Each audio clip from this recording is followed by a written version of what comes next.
Hello. It is me, your Tru Heel Phenom SP3. Welcome to our weekly podcast, Tru Heel Heat 128. On this edition of Tru Heel Heat, we will be discussing the latest wrestling news, including huge, surprising WWE releases of this week, including former WWE Universal Champion Braun Strowman and former NXT Champion Aleister Black, WWE changing and possibly setting up for a sale? Recap of AEW Double or Nothing 2021. We're also going to recap WWE NXT as well as WWE Raw. Preview and predictions for New Japan Pro Wrestling Dominion 2021 and NWA When Our Shadows Fall, and more. I am back once again with the princess of all the Tru Heels, Miss Krssi Love. It's a sad couple of days, friends. Good morning. Well, good afternoon. How are you all doing? Happy to be here. Let's talk some wrestling, friends, and cuss these niggas out. Oh, excuse me, I shouldn't have said that, but cuss these fuck boys out. How about that? That's off to a smashing start. Yeah. Sorry. Top guy JJ is running a little bit late, but we do have someone to fill in his seat. He is the co-host of Rated Raw Superstars, one of the few people still reviewing Monday Night Raw on YouTube. He is one of the co-hosts for NX3, one of the co-hosts for True Rewind. He is my brother from an Hispanic mother and the connoisseur of recording, Mr. Romeo Anthony Colon. What's up, guys? Always a pleasure to be on Tru Heel Heat. If I'm not trolling in the comments, it's better just be on the show. To troll anyway, right? We love when you throw comments. Your comments are usually ones that we always have to highlight. Even though you are a part of the gang, you always have something funny to say when we're live. As you can tell, we are not live on this edition of Tru Heel Heat, but don't you worry, we will be live back-to-back weeks next week and the week after, as NXT TakeOver in Your House is next weekend, as well as the following weekend is WWE Hell in a Cell. But this is a quick reminder to you guys watching right now. Drop us a like, share this video with all your wrestling fans, friends, and family. Of course, if you are new to the Tru Heel Heat YouTube channel, smash that subscribe button, hit the bell to stay notified for all the great content right here on Tru Heel Heat. Crazy, but in the last week, most people that have watched our previous podcast, Tru Heel Heat 127, over 60% of you are not subscribed to the Tru Heel Heat YouTube channel. Greatly would appreciate it. It helps us out very much if you contribute to the cause. If you're watching us on our premiere on Saturday, you can drop us a super sticker, a super chat in the live chat, and we will say your name. You will become a part of our call-in edition of Tru Heel Heat for Tru Heel Heat 130 in 2 weeks' time, as we preview WWE Hell in a Cell. A few of you will get the link to our live stream, and you will be a part of that episode, be able to ask any questions to myself, Top Guy JJ, Miss Krssi Love, whoever is our guest on that week as well. So it's going to be a big edition of Tru Heel Heat. We got to first of all thank very much so Stephanie Chase and Benno for Tru Heel Heat 127. In my opinion, our best podcast of 2021 so far. How about you, Krssi? Fun one, yes. I think so. Definitely one for the books. Absolutely. So thank you very much to Steph Chase, who's doing great stuff. Her YouTube channel is on and popping. I was just on there to review AEW Double or Nothing. Almost doing great things on Post Wrestling and the Grapple Spotlight podcast. So definitely check those guys out. But this edition of Tru Heel Heat is brought to you by our friends over at Powered 4 TV. Of course, they are one of the #1 streaming wrestling sites for independent wrestling in all of the UK. And you can get 50% off of your first month on Powered 4 TV by putting in the promo code SP3. So definitely get on there. And shouts out to our friends over at Battle Club Pro. They had a successful return for their May the Franchise Reign event on Saturday, May 29th. And they crowned a new franchise champion with the federated Mike Drake. The second ever franchise champion. So congratulations to Battle Club Pro for a successful event, a successful return to independent wrestling. And like I said before, we do the Tru Heel Heat podcast for all of you. So make sure to drop your comments down below in the comments section. Let us know what you think about all the latest wrestling news, including our huge top story that we're going to get into shortly. But of course, we start off every Tru Heel Heat with our Tru Heel roll call, where we shout you guys out, everyone supporting us on social media, on the Tru Heel Heat YouTube channel. First of all, our top 3 conversation starters on the Tru Heels group page. Coming in at number 3, speaking of Powered 4 TV, my co-host for Powered 4 SP3, the one, the only John Scott. Coming in at number 2 is Argino Bismone. And coming in at number 1, once again, Miss Krssi Love, who do you think it is? The famous one of them all. Hello. The Negro Buck, Nick Jackson. Nick Jackson. Once again, Romeo. He came out of retirement and he's been taking #1 spots ever since. Hey, that's what you're supposed to do. Yeah, very Mick Foley of him. Yes, very, very Mick Foley of him. And a couple of Tru Heels for us to shout out. These are Tru Heels that have been in the community on our live chats, been contributing to our super chats. Like I said before, you can donate, even though we're not live for this edition of Tru Heel Heat. You can donate to Tru Heel Heat. Any contributions that you guys give, we greatly appreciate, and we will always highlight those super chats and super stickers on the next edition of Tru Heel Heat during our subscriber highlights. But a couple of Tru Heels that have already contributed and will be getting the link for our live stream. They will be a part of our call-in for Tru Heel Heat 130. Matthew McCoskey, one of the elite good eggs from Wrestling Daily. We got Brett Thomas, the captain of the Logan and Jake Paul campaign. We got Rachel Cornell, me and Romeo's favorite, the #1 Bret Hart fan in the Tru Heel Heat community. And our boy WrestleScope, who we have to say happy birthday to your son, WrestleScopes Jr. birthday was this week, guys. Happy birthday. Happy birthday to him indeed. And our YouTube subscriber highlight, we got to highlight once again Kwame Shafir, who always has these we got a new one, not this week. Sorry Kwame, we had to highlight someone else. You've been king of the comment section, but we had to highlight someone else. We got 2383 Scorpio, who commented on our Dark Side of the Ring Becoming Warrior review. He said, good show, good point on if Eric Bischoff was interviewed on Dark Side of the Ring, why the show skipped Warrior's WCW run. Originally, Vince McMahon fired Warrior after he ran after General Anand and Colonel Mustafa, aka Iron Sheik, but McMahon changed his mind and suspended the Warrior until he returned in the 1992 WWF run. I was more of a Hulk Hogan fan than the Warrior, who I was a fan in the ring, no matter how less skill he had along with his power. And I didn't know Jim Hellwig started to become the ultimate ego after winning the WWF title from Hogan at WrestleMania 6, then cheating on his first wife. Also, both the Ultimate Warrior and Jake the Snake Roberts were inducted into the 2014 WWE Hall of Fame. Next week episode of Dark Side of the Ring, it would be about Jake the Snake himself and his estranged father, Grizzly Smith, and his half-siblings of Sam Houston and Rockin' Robin. So, yes, you can definitely check us out. You might see 2 of us, 3 of us, maybe all of us talk about Dark Side of the Ring on Grizzly Smith live on Friday. You can check that out. That's already up on the Tru Heel Heat YouTube channel if you are watching this right now. And one of my favorite subscribe. One of my favorite comments that we have ever got on Tru Heel Heat, Romeo. You know what I'm about to talk about on our A&E biography Mick Foley review.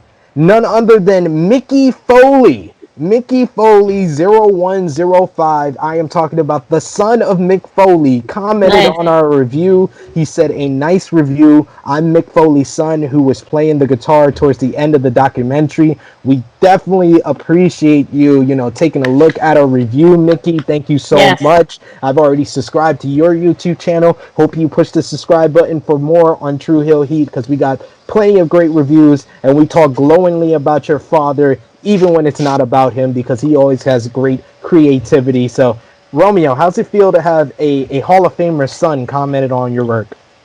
Look at that. Very nice. That was a fun review to do. A lot to talk about Mick Foley's career. Mm-hmm.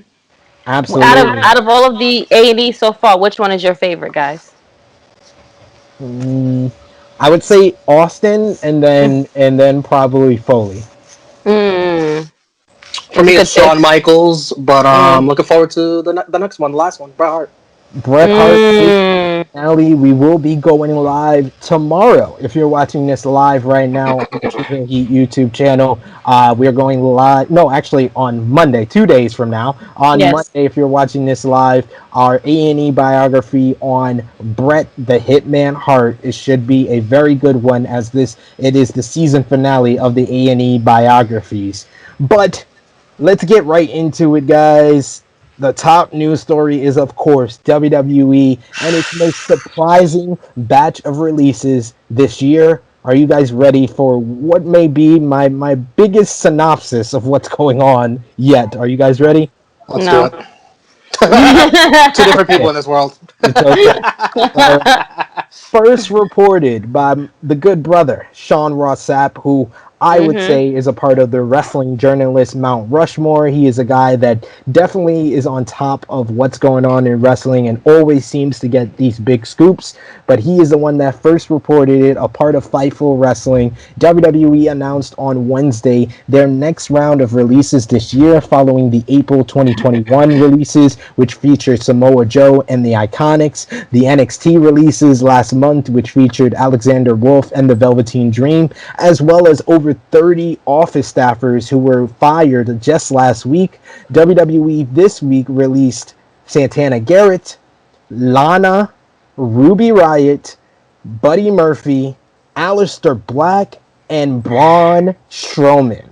Strowman, of course, the most surprising of those releases, is a former Universal Champion who just won the title last year at WrestleMania 36 and was Mm-hmm. recently just in a WWE Championship match at WrestleMania Backlash 2 weeks ago in a losing effort against WWE Champion Bobby Lashley and Drew McIntyre, as well as defeated Shane McMahon. Yes, I repeat, Shane McMahon at Mm-hmm. WrestleMania just 2 months ago. Black had been making appearances in vignettes on SmackDown, preparing for a return after a lengthy absence, with him just returning to the show 2 weeks Yeah. ago on SmackDown in the main event IC title Fatal 4-Way to begin a feud with Big E. Riott and Lana were both featured on television just recently, with Riott losing to Natalya and Tamina on last Friday's episode of It's us. SmackDown. Mm-hmm. Lana losing to Mandy Rose and Dana Brooke on this week's Monday Night Raw. Murphy had not been on much on WWE television as of late, last appearing on SmackDown in March. And Santana Garrett had reportedly been called up to the main roster, but hadn't been used since the Royal Rumble. Fightful Select reports that talent in the company were not really surprised by Strowman's exit, as he was said to have had a big contract with the company. Strowman signed a monster deal, a monster among deals, you might say, Ah. in 2019 after negotiations went down to the wire that summer. When he was negotiating, Strowman knew his worth. Sources indicated that his deal was worth over $1 million per year and was originally set to run through 2023. he was also reportedly very private about the negotiations until after they were completed. It's worth noting that Strowman had very controversial comments in last year at this time when different independent stars were opening up GoFundMe pages and Patreons, basically saying that they should work hard for their own money and be, grateful for what they have and just work harder. And we see where he's at right now. Fightful Select also reports that Riott's release was one that seemed to shake people the most. Riott was said to be universally popular backstage and praised for her hard work. It was a similar situation with Buddy Murphy, who is said to be easy to work with and generally receptive to creative. However, Murphy was reportedly not in the creative forecast for the WWE, and there were pitches for Murphy to team with Wesley Blake again prior to Blake's release, but they were shot down. Aleister Black was the first to respond to the news via his Twitter page, saying, and I quote, "I'm gathering my thoughts as this was a complete left field for me, as obviously we just started the Dark Father character, but this was it. Thank you so much, WWE Universe, for allowing me to create and give you small bits of myself." Fightful Select released an update with some additional details. As noted by Fightful, Black's real life wife, Selena Vega, aka Thea Trinidad, was seen at the WWE Performance Center just last month. Per Fightful's report, there has not been word on any specific WWE creative plans for her, or if an official contract was even signed between Vega and WWE. She was previously released from the company last year, as we've talked about on Tru Heel Heat, for a reported breach of contract when she opened up a OnlyFans page. WWE sources of Fightful reportedly stated that the feud with Aleister Black and Big E didn't have a long-term endgame. Additionally, those who were putting the storyline together are said to have not even known that Aleister Black was getting released this week. However, the report also notes that the WWE creative team was told to stop making pitches for Black, but they were never given a reason why. Black did not waste any time clearing the air, going live on his wife's Thea Trinidad's Twitch stream. During the stream, Black revealed he was informed that the budget cuts were the given reason why he was released, and apparently that was the reason given to all the released talent this week. He addressed his feelings and the reasoning, saying, and I quote, "I'm not sad, I'm not depressed. I'm sure there will be dark days and bad days. It's all up and down. I got told it was budget cuts. Whether it is or not, it doesn't matter. I had a great time and had a phenomenal 4 or 5 years. I'm really thankful WWE has done for me. I was given a platform, and even in a limited amount, I was able to give you parts of my character." He also addressed why this was bittersweet for him, saying, "It's bittersweet," and I quote, "It's bittersweet because I owe everything to WWE. Not to diminish my prior work because it got me to the dance, but the last 2 years were a slow death for me. The numerous conversations I had with Vince and everyone trying hard, it did numbers on my self-esteem. It's one of those things where the word intrigue was always there. We find you intriguing. Okay, let's present something. I've thrown so many things at the wall. I keep creating characters and gimmicks and storylines." He said, it's a crazy landscape and everyone's experience is different. Mine was great. The last 2 years, it is what it is. Do I mope about it? Oh, they should have given me a shot. Unfortunately, this was supposedly to be my shot. That was the consensus. We're gonna push you. We're gonna push this character. I'm thankful for Vince, Hunter, Bruce Pritchard, Paul Heyman, Bray Wyatt, Randy Orton, Rowan, Brody, John Hubert, R.I.P., Roman Reigns, and he said that Roman Reigns is one of the best locker room leaders ever. So, what are your guys' thoughts on the latest batch of releases from WWE and everything surrounding with all these deals coming out? Let's start with you, Romeo. As far as Aleister Black goes, the lack of communication between creative and management, obviously these cuts just came out of nowhere. Otherwise, why did you even brainstorm this whole return, this whole angle? Does nobody talk to each other? Right. Exactly. Braun Strowman, he just seems like one of Vince's guys. That was the most surprising to me, that he would get released. So they must mean business with all this money cutting if they're going to cut him. Lana, she could go be with her husband, I guess. Naomi has got to be throwing a party right now. She doesn't have to TV. Jesus. Wow. That's wrong. Don't kick her while she's I down. was about to say that's one of Lana's good friends. I feel. You know, I was looking at this roster and it's kind of getting gutted. You know, the roster that used to have so much talent is sort of dwindling down now. SmackDown has only 7 active women on their roster. It's time to, I guess, to start calling people up from NXT to fill out some of these spots because I'm tired of watching these damn rematches every week. Same people every week. They never switch up. You don't have to be on every single episode. You could be on every other week. But the roster's dwindling down.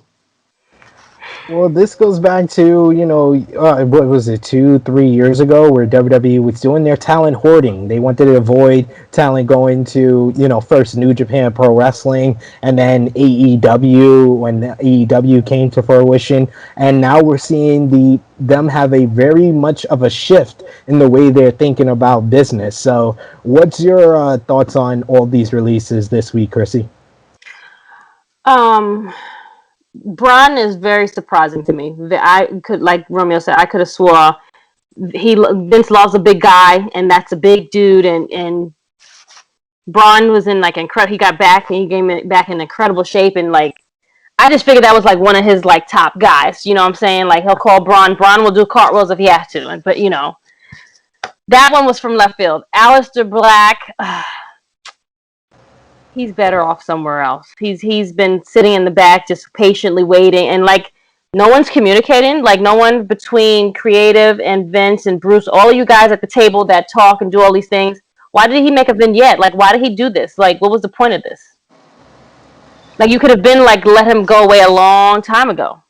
If that was the case, you let his wife go. They could have left together. 2 contracts, boom, done right there. Ruby, so sad. I wish they could have became champions together because they should have been champions. I mean, Tamina and Natalia not gonna go anywhere ever. They signed their lives over to the company, so they're not leaving not time soon. So I figure the Riott Squad could have they should have been gotten their run. Because especially Ruby. Ruby was totally a phenomenal wrestler, and she was not being used properly. And it's sad. I hope she flourishes somewhere. She's gonna flourish somewhere else, I'm sure. Lana's gonna go be with her husband for sure. There's no ifs, ands about it. I don't know what they're gonna do for her, but she's gonna go over to where they film over there, down the road, up the block, around the corner. There you go. Mm-hmm. As far, who else am I missing? Murphy. Poor Murphy. He did the whole thing with, the Mysterios. He was with Seth Rollins. It's sad. It's just another one that's talent that he could have just left with the other brand of guys. He could have been on Impact by now. He could have been on Impact. I mean, he could have been doing something. He could have been doing something more than what he's been used right now. And it's just sad that these people have contracts. Hopefully, they pay them out and give them a nice stipend to hold them down to wherever they go. It's just sad. It sucks that this company, they just got all this money for Peacock, and you can't even give the people that you have already signed in the contract, you can't give them any money. Or you don't want to hold them, or not. You've just been holding and hoarding talent for so long. Now you just have, I guess we're going to get a lot of repeats all over again, because I'm tired of watching Raw repeats every day. I can't stomach watching these, and now SmackDown is kind of being the same way too. It's you're stomaching the same matches over and over. How many times Bianca gonna beat Carmella? How many times she's gonna beat Bayley? Send Naomi over there so she could, fight Naomi. I don't know. It's crazy. It is. It's definitely crazy, but I'm more on the side of I'm not very much sad. It's disheartening news that a lot of these talents they couldn't see more in. And, right. Yes. Braun Strowman is just a complete shock, like Romeo said. If there was, I said it on Wrestling Daily this week. If there was three guys you asked me 3 days ago, who's the three talents that you think would never get fired, never get released by WWE? Mm-hmm. I would say Roman Reigns, Randy Orton, Braun Braun Strowman, Strowman. Point and blank. Period. to have that change so quickly and Get rid of Baron Corbin. someone go from the Throw him away. Universal Championship to being released, I think that's a crazy turnaround as far as, from the penthouse to the outhouse, pretty much, as they say. It's crazy. See, I told you he was just running late. He is with us. He is the resident Tru Heel alcoholic himself, Top Guy JJ. I know our fans, our viewers, our subscribers, they want to hear your thoughts, your initial reactions on these WWE releases. Once again, Braun Strowman, Aleister Black, Ruby Riott, Lana, Santana Garrett, and Buddy Murphy. What was your initial reactions on Wednesday finding out about this probably the most surprising batch of releases? And yes, if you're watching this Tru Heel Heat, yes, the title of this episode is Black Mass of Releases. Beautiful. Gotta So, love it. what's your thoughts on these releases of this week, Top Guy JJ? So Mason T-Bar is not a part of these releases. No, you can't Right. make biracial ascension. Let's just You talk know about the what? ones that have been released. Let's not try to put out their bad vibes. I don't want anyone to lose their job. I don't care how you That's feel about true. them. Let's never say like, oh, No, why did I'm not. I'm not because too many people did that with Eva Marie, and I thought that was disgusting. So let's not do that with the biracial ascension either. Let's just talk about the releases that have happened this week. Also, give the biracial ascension a backhanded compliment. Call them No. That's my name for them. I dig it. I dig what they're doing, and they got a job. I'm happy that people got jobs. Let's talk about the people that lost their jobs this week. That's all I'm saying. I mean, this is what people was complaining about every single one of these talents anyway. So I don't see why people are such an uproar about them.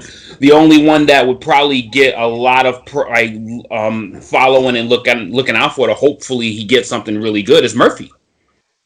No one was happy about anybody else's roles on TV anyway, so why is everybody so damn in an uproar about these people getting released? It's just kind of blasphemous to me that everyone wanted Lana off TV. They cut her. Okay. Everyone wanted Braun Strowman off TV because he sucked. Now he's gone. So, oh my God, this is the worst day ever. These fucking people are terrible. Then we get rid of Aleister Black. Oh my God, the company has no idea what the fuck to do with him. Let him be. Like, give him his way out. They cut him. Good for them. This is good for all of these guys. Like, every person in this group is going to be perfectly fine. I was not mad at all that any of these guys got cut. I was not mad at all that any of these talents got released, because every single one of them is going to flourish in the company that they will end up in. These guys will all have jobs as soon as their non-competes are done. As soon as their non-competes are done, the end of this summer is going to be fire. Like the appearances that's going to probably take place between All Out and the big pay-per-views for Bound for Glory. We got all of that stuff coming up at the end of the summer, towards the beginning of the fall. I am not worried one bit about any of those names on there, because we didn't want them there to fucking begin with. Well, yeah. Good. They're gone. Now, if you look at the roster, that WWE's roster is getting, like, the WWE portion is getting very slim. Mm-hmm. It's getting very slim, especially if you look at that SmackDown side. That SmackDown side probably has about 45 to 50 names on it right now. It's kind of scary to see how thin this roster is after basically acquiring the entire world of nations last couple of years. It's kind of like, oh shit, big mistake. Literally every 2 months we're putting in a new batch of 10, 15, 20 superstars. 10, 15, 20 superstars. 10, 15, 20 superstars. Now, guess what you got to do? You ain't got no time. I'm fucking So that's why I mentioned the first two people I said in the beginning of this, because that group is better than what I named. But I digress. I am happy that they get to move on and get to succeed in other places because we will fucking love it wherever they pop out from. Might be true. Do you guys foresee that there are going to be more releases? There's been off and on rumors. Andrew Zarian of Natman Podcast says that he foresees that there is more to come. Romeo, do you see that there might be more releases on the come up in the next couple of weeks or days for that matter? Absolutely. Didn't Jeff Hardy just resign for another new deal? Yes, he Oh did. I Lord, think that deal Lord, is Lord, Lord. prime, falls into the Braun Strowman in his deal. But the thing is, Vince really loves Jeff Hardy, probably more than Braun Strowman. Always been his favorite Hardy. So if he gets released, that'll say something too. Ricochet, Nakamura, just the Ricochet is usuals. definitely on that list. I'm surprised he wasn't on this list with this group. So you agree, Krssi? You see more releases on the come up? Definitely see more releases, unfortunately. Take the But kids out of catering and let them go. Let them flourish somewhere else. how about you, Top Guy JJ? Yeah, this group here lets you know that everybody's about to be expendable. Like they're Right, gonna have yeah. they're gonna have their main batch of stars. Like they're gonna obviously keep their KOs and their McIntyres and their Lashleys and shit like that. Everyone else is expendable. Everybody else is expendable. And if they're potentially talking about that partnership, they gotta make room for the slide in of this partnership. Yeah, I don't know about that partnership anymore. Yeah, I don't know about it either, but you know, wishful thinking, right? Yay! So very quickly, we're gonna go around for each of these releases, and where do you see them landing next? We will start off with the most lesser name, Santana Garrett, who barely even got a run in NXT. She gets called up to the main roster. She's never used. Apparently, according to Fightful Select, she was going to debut on SmackDown this week. Oh Crazy. God, And she's a former. Can someone put the emoji like this on my face, please? She's a former. I beg you. She's a former WoW Woman of Wrestling champion. She's been in the ring with Tessa Blanchard, Thunder Rosa in the past. Where do you guys see Santana Garrett going next? Let's start with you, Top Guy JJ. Honestly, Santana Garrett should probably go somewhere, probably like NWA. I was gonna say the same thing. Like, yep. I NWA think for sure. like, she's not big enough to put an injection into any roster that is like mainstream at the moment.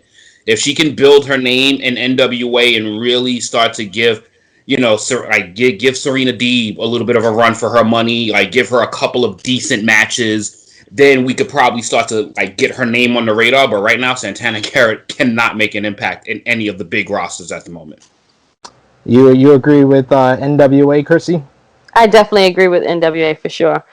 She needs to get more work and build up her name, get a reputation, and then she can probably flourish somewhere else. How about you, Romeo? Cosign with both of them.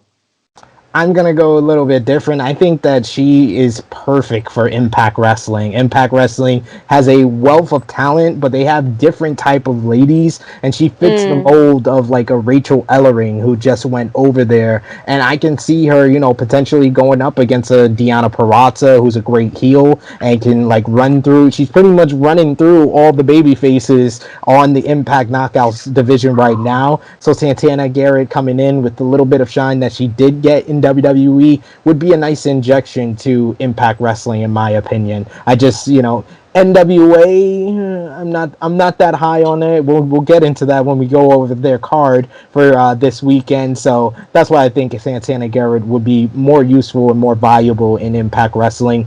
Next up, we have Lana. I'm going to start things off and say I don't see Lana going to another wrestling promotion. I think that Lana's best significance, her best value is outside of professional wrestling, maybe being an actress, being an influencer on social media. Lana is so talented outside of the wrestling sphere that I think that it would be more useful, and I feel like there's going to be a section of fans, of course, you know, the natural thing is, pair her back up with Miro general in AEW, but there's going to be a section of fans that feel like you are just rehashing a WWE idea, and that's always something that, you know, the anti AEW fans will always criticize. So I don't that. So I go with Lana outside of wrestling altogether. Krssi Love, where do you see next for Lana? I was gonna say go with her husband, but now I have to agree with you because she definitely does have an influence on Instagram. She's a dancer. She had a little Fashion Nova run on Fashion Nova, so she definitely can do stuff outside of wrestling. Um, she can probably like be on like these shows like Access Hollywood or E. She can be a personality by talking and interview people. So I think she can definitely flourish more so outside. She probably would be like Renee, write a book, Yeah. write do some cookbooks, do some videos online. She'll definitely probably flourish because she has that personality. She's a very nice person, and she's a dancer, so she can probably be dancing with other people and like do TikTok videos with other dance stars too. So, which she's already doing now, which is so that influence can just add more to her name. Dancing with the Stars, a reality Yes. or she can be like Renee, No, follow they Renee's did. footsteps and do a podcast. Like, so many Yes. options, and I've seen her in interviews with our good brother Alex McCarthy. She's a very good talker, so there's a lot of potential there. Romeo, where do you see next for Lana? Even though you've said some bad things about Lana on this episode. Right. Oh, already? Yep. I don't mind her going to AEW, but you know what? I like your ideas better. If I don't have to see Lana wrestle again, that's great. I'm fine with it. Let's go with your ideas. Damn. Jesus. And that way, right? Like top guy JJ.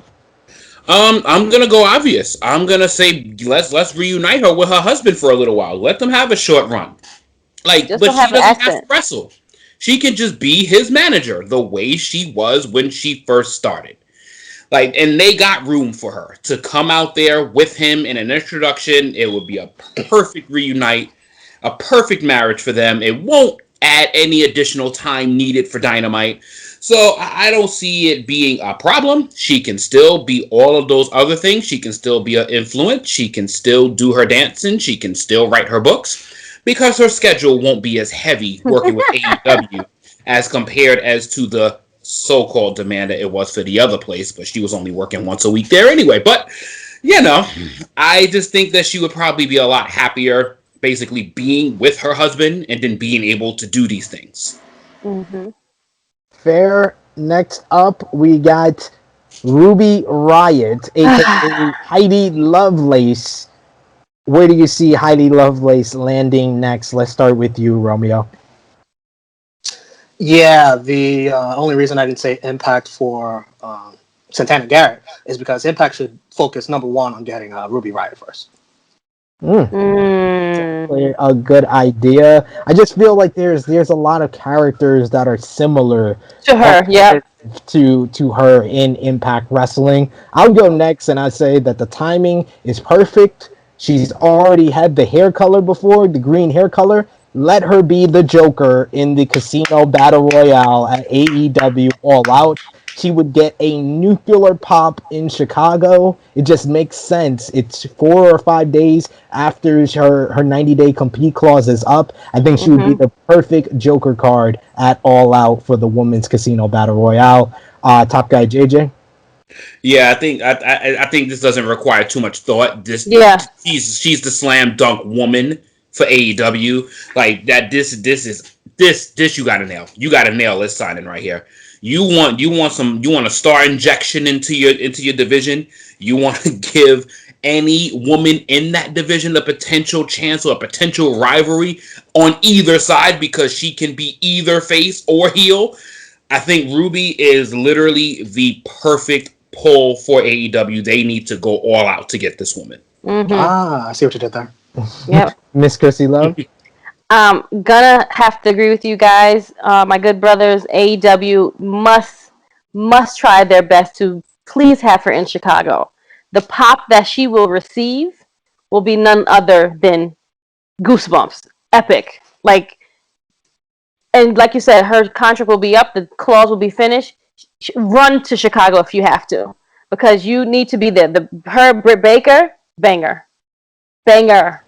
I can name a couple. I can name a couple more girls that she can probably go toe to toe with. Like, But that's my. But that's like my main like. Be the Joker. You have the green hair. Do it. Full out. Go all in. I think that Ruby Riott she's the ace free agent of this whole pool. Yep. I believe she's that pivotal to any division that she would step into. Yep. Absolutely, she's gonna be very valuable wherever she lands. Like Liv Morgan tweeted out after her release, whoever signs Heidi Lovelace, whoever gets her next, you win. Yep. Exactly. Next up, we have Buddy Murphy. Where do you guys see Buddy Murphy landing next? Let's start with you, Top Guy JJ. This has to be the ace AEW signing for them. This has to be I feel that those needs to be their main two focuses. It is Ruby and Buddy. I just feel that the caliber of matches that this man would deliver across that entire brand, yes, I think that he would be awesome in New Japan as well. I think Buddy would be great in New Japan. But this man has been in this business for quite some time now, and he needs to get that notoriety that he fucking deserves. That best kept secret needs to be unveiled. He is that fucking good. He is one of the best wrestlers in the past decade and a half that I can remember. But he is that special to me in the ring. He can probably still he's decent on promos, but that in-ring work, once that bell rings, I can't name 15 people that's better than this guy. Miss Krssi Love, what do you see next for Murphy? I'm gonna say Impact. I mean, I don't think what Top Guy JJ said is wrong either. He can probably definitely flourish and do some good matches over there. But I'm gonna go Impact way. Most of the buddies that were released went over there too. He can flourish over there. I feel like he has more of an impact to like thrive and show off his work over there, and then maybe later on can go to AEW. But I think Impact is the move that he should go. That would be very interesting. I'm gonna go with New Japan because I feel like go all the way overseas. AEW, you have to have both. You have to be great in the ring, and you have to be able to cut a promo. Like the guys that are just great in the ring, they kind of get lost in the shuffle in AEW, like a Kip Sabian or a Joey Janela. Like those type of guys that are just good in the ring or just had good matches in the past, they get kind of lost in the shuffle. You have to have a personality. You have to be able to cut promos with some of the best promo guys in the business: Chris Jericho, John Moxley, Eddie Kingston. Even Omega has kind of really transformed as a heel on the mic. Even the Young Bucks, the same thing. I just feel like Murphy would kind of get lost if he's in that mix. Lost in the sauce. In New Japan, it's totally different. You just have to be a great wrestler. And him having a run in the Best of the Super Juniors or the G1 Climax, that will completely change his career. I would love to see him in there with Tomohiro Ishii or Kota Ibushi versus Buddy Murphy. That's like Kota Ibushi versus Kenny Omega Jr. in my opinion. So I think that would fit. And him versus Okada, him versus Hiromu Takahashi, him versus Will Ospreay. There's so much potential for Buddy Murphy, and I feel like in New Japan, that's where we would see him really elevate his stock and his value throughout the wrestling universe. So, Romeo, who you got for Murphy? Where do you see him going next? I'm not certain on this. Murphy doesn't have a family, does he? Not that I know of. We never hear anything like that with him. It's in New Japan. It is. Yeah, I think a New Japan excursion might be good for him. Just spend some time over there. But I also wouldn't mind him seeing in the Impact in the X division, wrecking ass, and improving from there into eventually the Impact World Title picture, working on his promo, getting better, and just standing out more in Impact as opposed to getting lost in the shuffle in AEW. Yeah. Yes, I agree. The Impact is a good place for him. I love to see him against Rich Swann, Sami Callihan, Moose, Eddie Edwards. Him coming in a few months if Kenny Omega's still there and taking the Impact World Title from Kenny Omega. That's his dream match in the world. That's a hell of a match. He can still get his dream match without going to AEW. So I feel like those are good choices. MLW's another good place where you got Davey Richards, you got Jacob Fatu, you got Myron Reed. There's a whole bunch of talent for him there. And he'd be a big star among those guys in Major League Wrestling as well. And now we got the big two. First of all, Aleister Black, a.k.a. Tommy End, I will start things off, and I would say he's my slam dunk for AEW. Like, he's a guy who's got a unique character that's different, where I can see many potential Ooh. options for him in AEW. Him coming in and trying to take over the Dark Order. Yes, that's what I was gonna say. Yes, book Heyman it. Page, him against Darby Allin, and Darby Allin's cool dark character against Aleister Black. Aleister Black being more of the evil side of what Darby Allin brings to play. There's so much he can cut promos. You know, Yes. they gave him gibberish to talk about in WWE, but I feel like it's a strong promo. Even I blew Louis' mind with this idea, and I'll try to blow you guys' mind. If you remember, how did Tommy End debut in WWE? Against Neville at the WWE NXT UK first event. Have him come in and versus Pac. Pac versus Tommy End in his debut. I feel like that would definitely exceed. He felt like he didn't get the full potential of that matchup when they had that match when he first came into WWE. But without the restraints of WWE and AEW, it would be totally different. He's already teased going up against John Moxley and following in Moxley's footsteps. There is so much potential for him in AEW, and I feel like he's the slam dunk guy for AEW to sign, because AEW can't sign everybody. Samoa Joe's out there, Andrade's out there, and Aleister Black. Those are my three guys that I think AEW needs to sign out of everybody in the free agency pool right now. Miss Krssi Love, where do you see for Tommy End? Definitely, I was gonna say New Japan, but my gut was telling me he needs to go to AEW to be the leader of the Dark Order. They have no leader. They've been looking for a leader. He's the perfect person to slide right on in and be their new fearless leader. He will work perfect with all of them.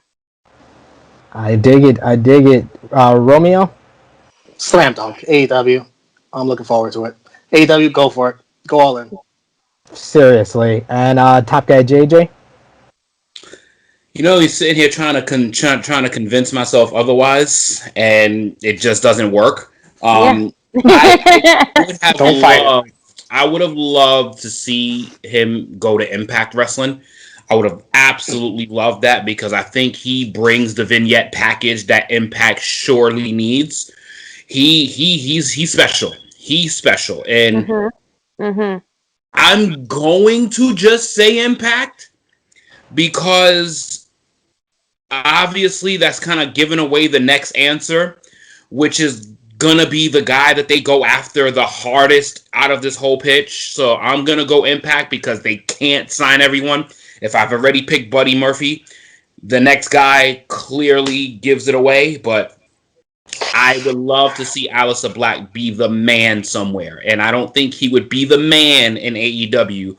I think he has a chance to do that in Impact Wrestling. That is fair. That is a fair. Does anybody have their phone? Can they Google how old Aleister Black is? I'm very curious. He's 36 years old. Oh, is he? Okay. Yeah, he's 36 years old. That's still wrestling prime. Exactly. He's still got 10 more years in him.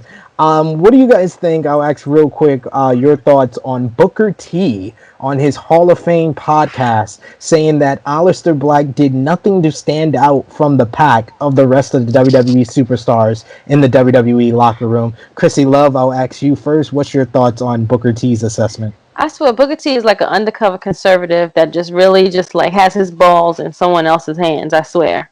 I really think that's what it is. I'm really thinking that it's not Sharmell that has control of his balls. Someone else has control of his balls, and they say something else. Yeah, no, I do not agree with him at all. He was given something to do, and that's what he did. It's not his fault that it wasn't executed right, and then he was just sitting in the back. He's always trying to get things together, probably trying to give ideas, and no one is going with what he wants to give.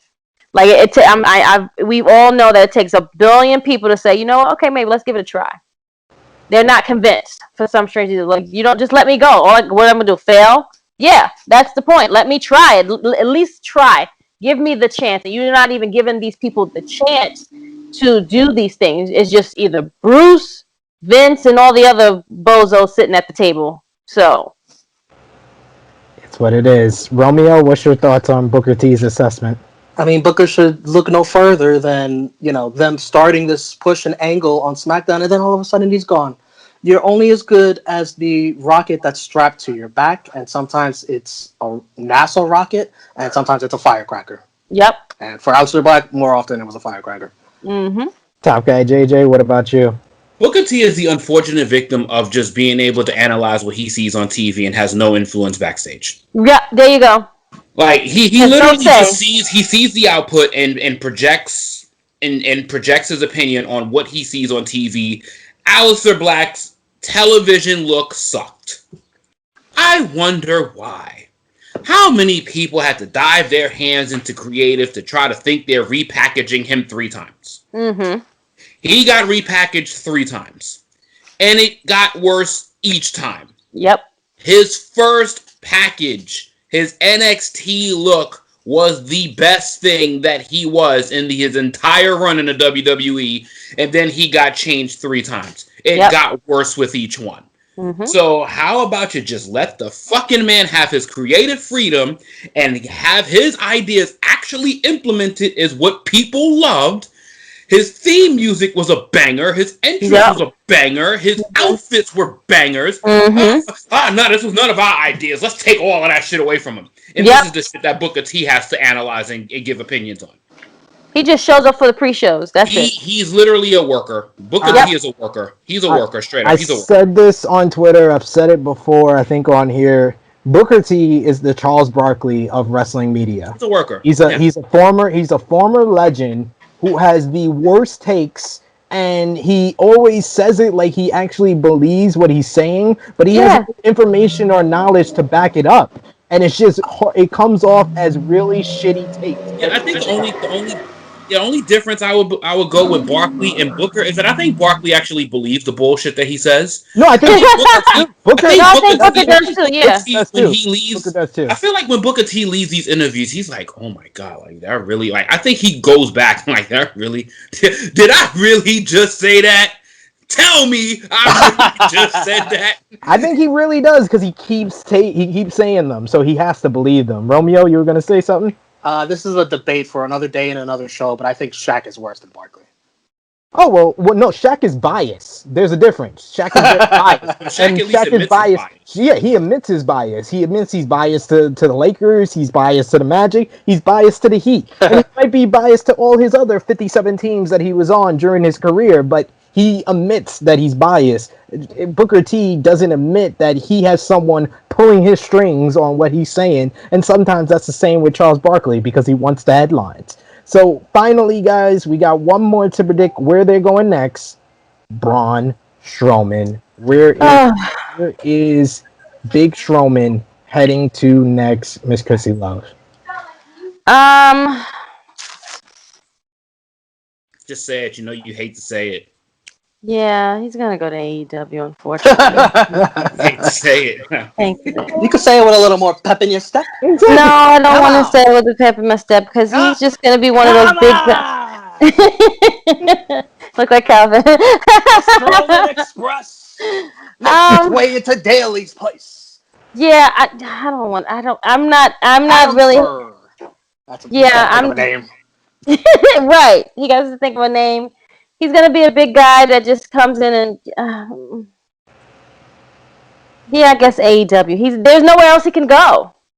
Where else is he gonna go? There's nowhere else he can go. I don't think so. He has to go to AEW. He doesn't have to, but they're gonna fight for him for sure. Don't sound so depressed. Braun. Can I go next? Braun. Yeah, go ahead. Stands out in the AEW roster. He does. All those ideas that were thrown around about Paul White having a match with Luchasaurus and Wardlow, fuck that. Now Braun Strowman, you put him in that spot, and you'll have a much better match. I hope Paul White never has another match ever again. I agree. Please, don't do it. You could do something with Braun and the Dark Order, considering the old Brody Lee connection. Oh, true. Okay, I like that idea. Okay, friend. And I saw this idea on Twitter, and it made my imagination run. Go. John Silver looks like a mini Braun Strowman. You can do an incredible, this is a little wacky, bear with me, an incredible Hulk angle.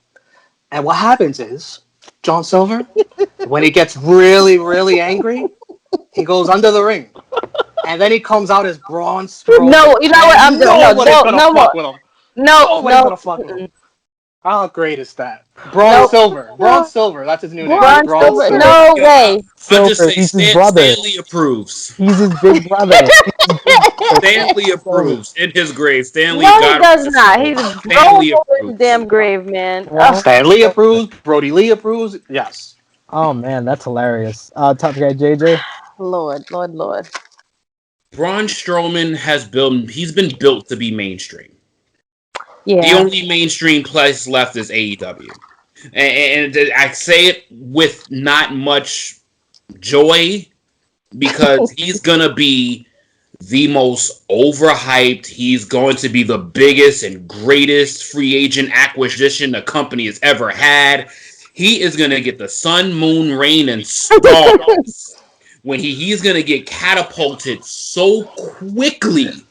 Because of his stature, there's no other place for him but to knock out dudes like Luchasaurus, to knock out Lance Archer, to literally have like 2-3 pecking stones before he goes straight for a title. Like he doesn't have many options and roles. He's not going to be a main attraction because he's too young, so he's going to want to work, and no other company can deal with that.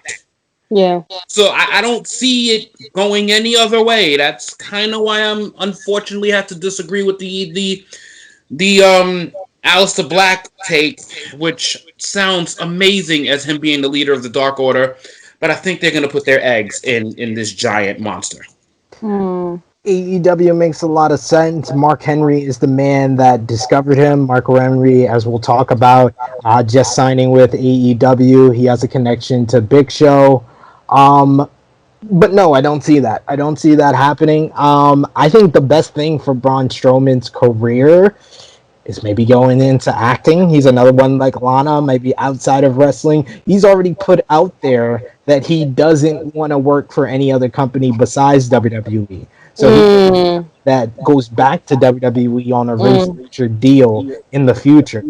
I could see that. When did he say that? He said that when he re-signed with WWE in 2019. He said he would never work with another company outside of WWE. Damn. So, is there any way you could delete that? He's 30, he's 37. He was looking for it. He's got a lot of deleting of tweets to do. He's 37 years old. Okay. I think the best thing for his career, if he wants to be successful in wrestling, is following the footsteps of Giant Bernard, aka Albert, Tyson Tomko. Go over to New Japan and surprise the world. Show the world that you can wrestle and break the mold of everything that people have the perception of you for, and go to New Japan and have hard-hitting matches with a Minoru Suzuki, with the Tomohiro Ishii. Go up there and have a psychology type of matchup with Hiroshi Tanahashi. That would break the mold. But in the end, and destroy Great O'Khan.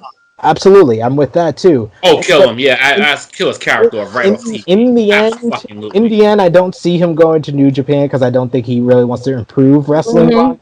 If he's not going to re-sign with WWE, I think that Impact Wrestling he would be a groundbreaking star, and he would be the star power that they've always been looking for with WWE signings, and he can come in and immediately go to the top and become the Impact World Champion. So I feel like there is greater value there for him than AEW, where their big horse, their big monster that they're trying to build up is Wardlow, and Wardlow looks like a dwarf next to Braun Strowman, so it doesn't really do him any good. That's very true. Yeah, I don't want that to happen, and I don't see it happening. So that's where I see for Braun Strowman. How's the fishing scene in Japan? How's the hunting scene?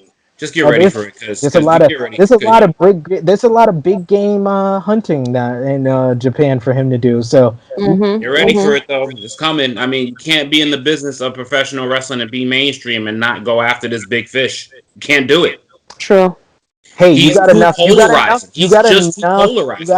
big fish, and he's too polarizing, and he's rubbed a lot of people the wrong way in AEW, and they've stayed away from Tessa Blanchard and others for the same reason. So I don't see them really going that hard for Braun Strowman, honestly. I see them going harder for Tommy N than Braun Strowman or Samoa Joe, honestly. or Andrade. Definitely. Um, Yep. Andrade, yeah, that's what. Yeah, Andrade is obvious. He has to be there. But But with this news, we got to talk about the other speculation that has come out, and that is speculation that WWE may be positioning to sell the company. Fightful Select reports that a select few people in WWE knew of the releases on Wednesday, and the decision was made to make calls that on the morning on Wednesday. Well, they actually knew Tuesday afternoon, and the decision was made to make calls on Wednesday morning. However, a lot of the releases were surprise to many within the company. Several have reportedly asked about the end game for the releases. There was also people in WWE who are speculating about a possible sale in the future, but Mm. WWE officials have not yet confirmed that. Sean Rossap of Fightful also speculated about this, saying that these moves, especially the release of Braun Strowman, who signed such a lucrative contract in 2019, points to WWE at least positioning potentially to themselves for a future sale. Mm. Slice Wrestling, who I would say, take this report with the grain of salt, they came out with a report saying that there is speculation within the company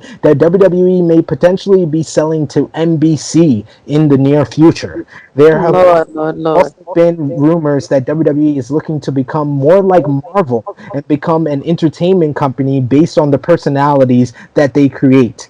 Also, my Sportskeeda wrestling colleague, Dutch Mantel, speculated over a year ago that he believed that WWE was going to sell to Disney, which he once again brought up on Twitter following this week's releases. What are your Wow. guys' thoughts on a potential WWE sale, and do you think that it is a possibility in the near future that WWE may put themselves out there for a sale? Romeo? It's so weird to think. It's so weird to imagine after all this time being sold to somebody else. Um, you would hope ideally it's being sold to someone who cares about improving the product, improving the ratings. NBC, like you mentioned, they'd probably be the most obliged considering they have Peacock and USA Network deal. Right. Um, it's just still so weird to like. What is Vince McMahon gonna retire on a beach and sip a Mhm. mojito Mhm. and enjoy Mhm. retirement? Something I could never, ever, ever see. Like, or is this going to be like a UFC type of deal where the company is sold, but the new owners they kept Dana White in his management role. He still oversaw everything, so it's almost like nothing really changed. Yes. Correct. So it's Mhm. really interesting to see how that'll be. The dream is that Vince McMahon does, step aside, enjoy retirement, enjoy the last years of your life. I'm not trying to sound morbid. And maybe somebody like I don't know, Triple H. I don't know, step up. I don't know. We'll see. It's a I'm dream. It's a dream. I'm gonna put this out there because I had a rant on Wrestling Daily, but I will continue to say this. People who have this optimism that Triple H is gonna come in and he's gonna be that ray of shining light. He's gonna change how WWE's goals are, and they're and gonna do. fucking He's Marks. gonna do it for us. He's gonna do it for wrestling fans. You guys have to realize that the goal of NXT is to draw the hardcore wrestling fan. So of course Triple H books it in a way that attracts us hardcore wrestling fans. When he becomes in the position of Vince McMahon, his goals will change. It's You about think the so? bottom. Yes, it's about the bottom line over how the fuck we feel. They didn't give a fuck how we Mm. feel. They care about the bottom line and having record-setting profits. They got record-setting profits in 2019. They got record-setting profits in 2020. With these budget cuts, with these cutting of talent and staffers, they will have record-setting profits in 2021, and the goals of Triple H will change. Yes, we may have great matches. Yes, we're gonna have great characters. Yes, we're gonna have great storytelling. We have that now with Vince McMahon in charge, with Roman Reigns, the Tribal Chief, with great matches like we saw Bianca Belair versus Sasha Banks at WrestleMania. So don't get me wrong. I'm not saying that we're going straight to the doldrums and Triple H is not going to care about anything creatively. He is probably, but I think that is very much you're being delusional if you think his goals are going to change that much from what Vince is. I What agree, SP3, but I think it is possible to do both. Yes, but I don't think WWE thinks that's possible. Mm. Because this is Vince McMahon's WWE. Right. And I'm pretty sure Triple H will follow in the footsteps of his father-in-law. That's just my feeling.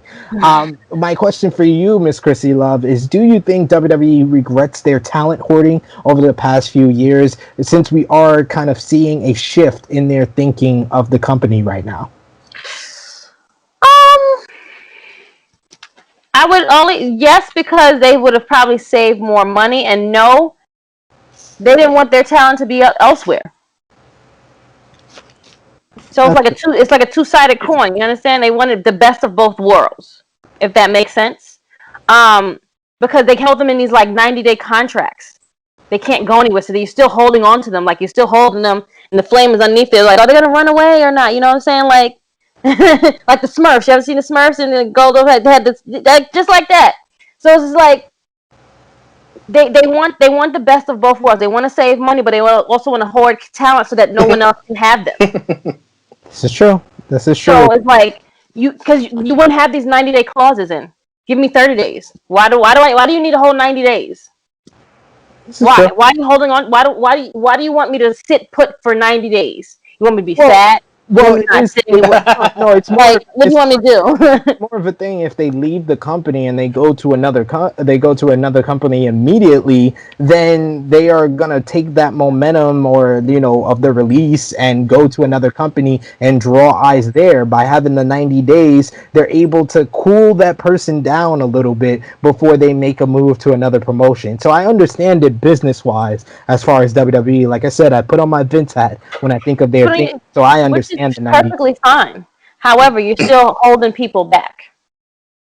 This is a business, and you thinking about business. I'm a business. I'm a brand. I'm trying to be a brand, and you're holding me back where I can't be or make any money elsewhere. No, Now you they're got making money from WWE. They get paid that's for what I'm that. saying. You're going to give me my 90-day payment. Sure, no problem. But I feel like you're still holding me back, making sure that I don't do anything so that you can make sure that I am not known nowhere else, so that people can try to forget about me.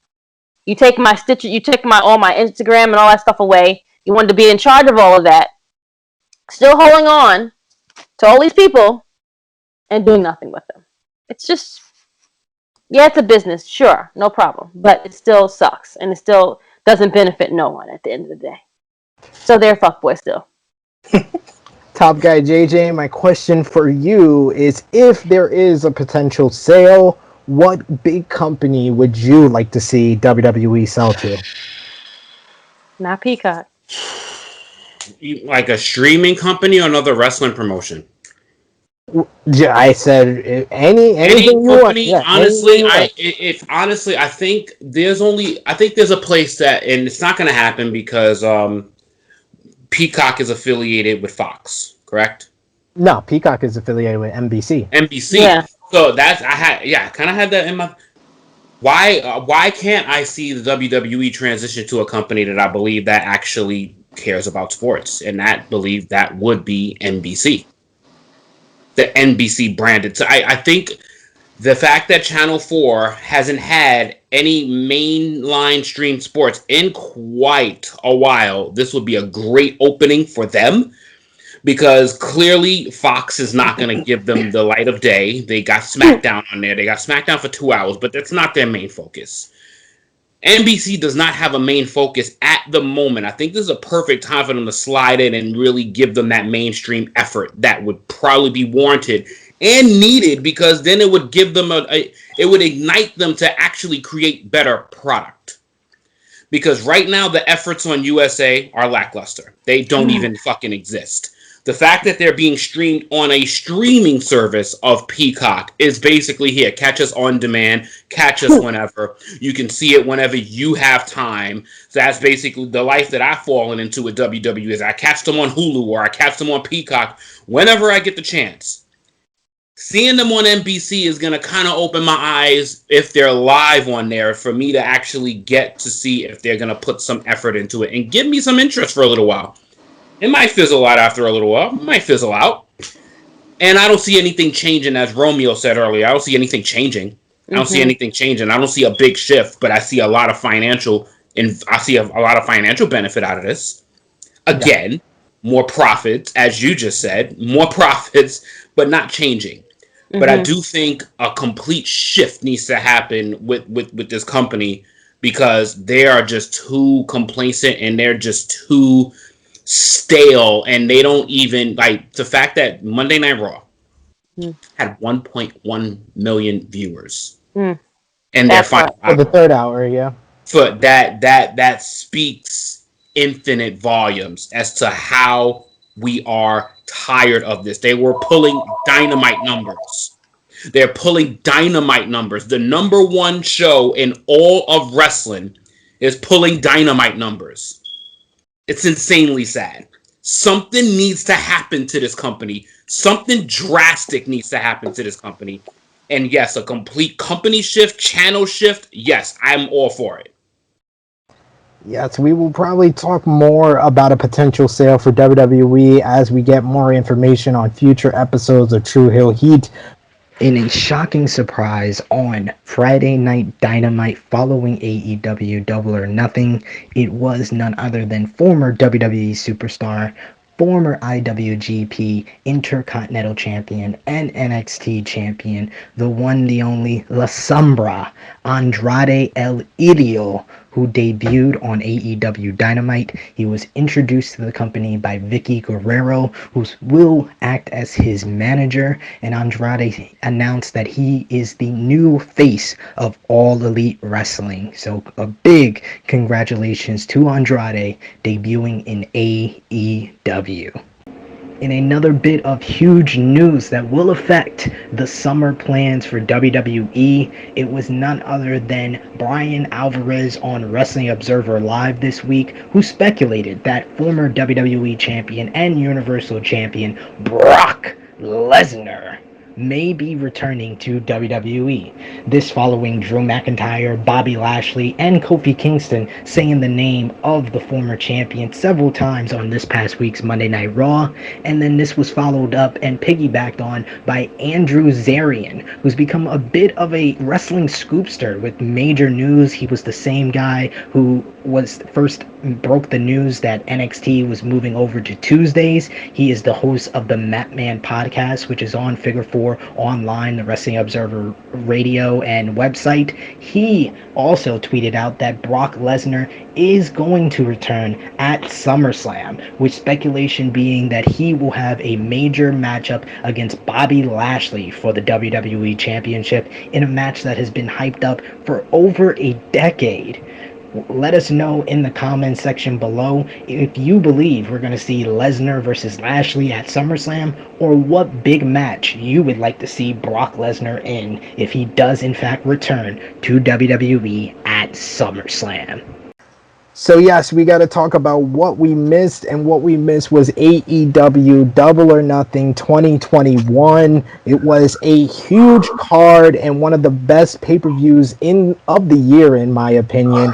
The main event of the evening, in front of that hot crowd in Jacksonville, Florida at Daly's Place, you had the Inner Circle defeating the Pinnacle in Stadium Stampede 2. It went all over the stadium. It went into a meat locker. You had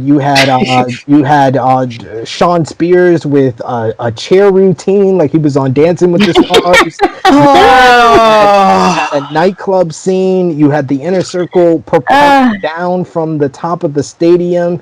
In the end, it was Sammy Guevara being a full character redemption, being behind the wheel of the golf cart chasing down Sean Spears. He got the win, hitting a 630 on Sean Spears in the middle of the ring in front of the fans.